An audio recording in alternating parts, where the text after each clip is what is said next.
Okay hello. तो आज की वीडियो में हम बेसिकली बात करने वाले हैं सेपरेशन ऑफ मिक्सचर्स। अब मिक्सचर क्या होता है? दो चीजों को मिक्स कर दिया, तीन चीजों को मिक्स कर दिया, वो मिक्सचर बन गया।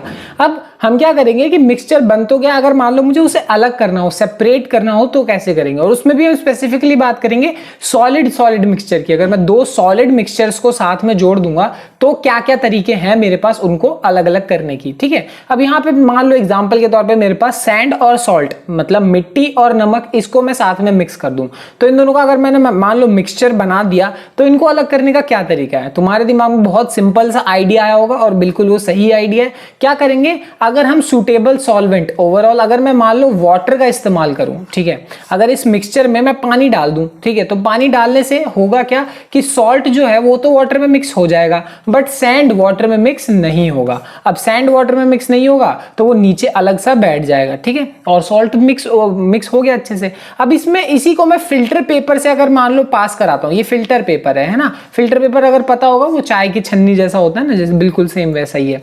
अब इसमें से अगर मैं पास कराऊंगा तो होगा क्या कि जो मिट्टी है, जो सैंड है, वो ऊपर ऊपर अलग हो जाएगी और सॉल्ट और प्लस वाटर नीचे अलग हो जाएगा। सिंपल सी बात है। तो मैंने क्या किया, सैंड को किससे अलग कर दिया, सॉल्ट से अलग कर दिया। सैंड तो अलग हो गई और सॉल्ट नीचे अलग हो गया। हाँ, तुम लोगों के दिमाग में शायद ये सवाल आएगा कि यार सॉल्ट तो जो है वो वाटर के साथ मिक्स हुआ है, अलग नहीं है, वो उसके साथ मिक्स है। तो उसको अलग करने का भी अपना एक तरीका होता है, वो दूसरी कैटेगरी में जाता है, वो आगे हम पढ़ लेंगे, ठीक है।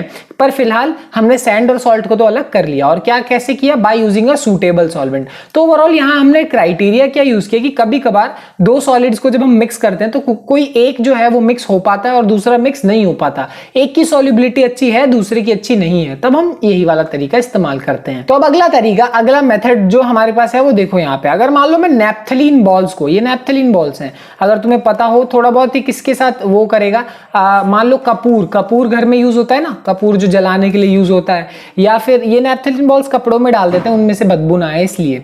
अब इस नैप्थलीन बॉल्स को मान लो मैंने मिक्स कर दिया सैंड के साथ।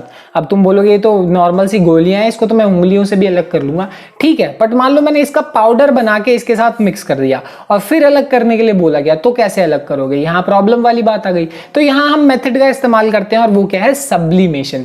अब नैप्थलीन के साथ एक बात बड़ी खास है कि वो क्या है, एक सॉलिड है, बट जब तुम उसको गर्म करते हो ना, तो गर्म करने के बाद वो डायरेक्टली किस फेज में चला जाता है, गैस में चला जाता है, वो लिक्विड में नहीं जाता। मतलब ये जब होता है, तुमने देखा होगा अगर टॉयलेट्स वगैरह में यूज हो रहा है या घरों में कपड़ों के अंदर यूज होता है तो लिक्विड नहीं बनता, ये डायरेक्टली गैस बन जाता है। और इससे होता क्या है कि ये डायरेक्टली गैस बन रहा है, यानी अगर तुम गर्म करोगे तो ये जो मतलब नैप्थलीन की बॉल्स है ये उड़ जाएंगी, बचेगा क्या, सैंड बनेगा, सिर्फ और सिर्फ सैंड बचेगा। अब ये नैप्थलीन के सब्लिमेशन की प्रॉपर्टी को इस्तेमाल करके हमने नैप्थलीन अलग कर लिया और सैंड को अलग कर लिया। सिंपल बेसिक सा तरीका। हाँ, यहाँ पे तुम्हें सब्लिमेशन के बारे में पता होना चाहिए कि एक ऐसा मेथड है जहां पे कोई चीज सॉलिड से डायरेक्टली गैसियस स्टेट में जाती है बिना लिक्विड फेज में जाए। अगला जो है वो भी तुम बहुत आसानी से गेस कर लोगे, बहुत इजी कैटेगरी में आएगा। मान लो मेरे पास नेल्स हैं, आयरन नेल्स, कील बेसिकली।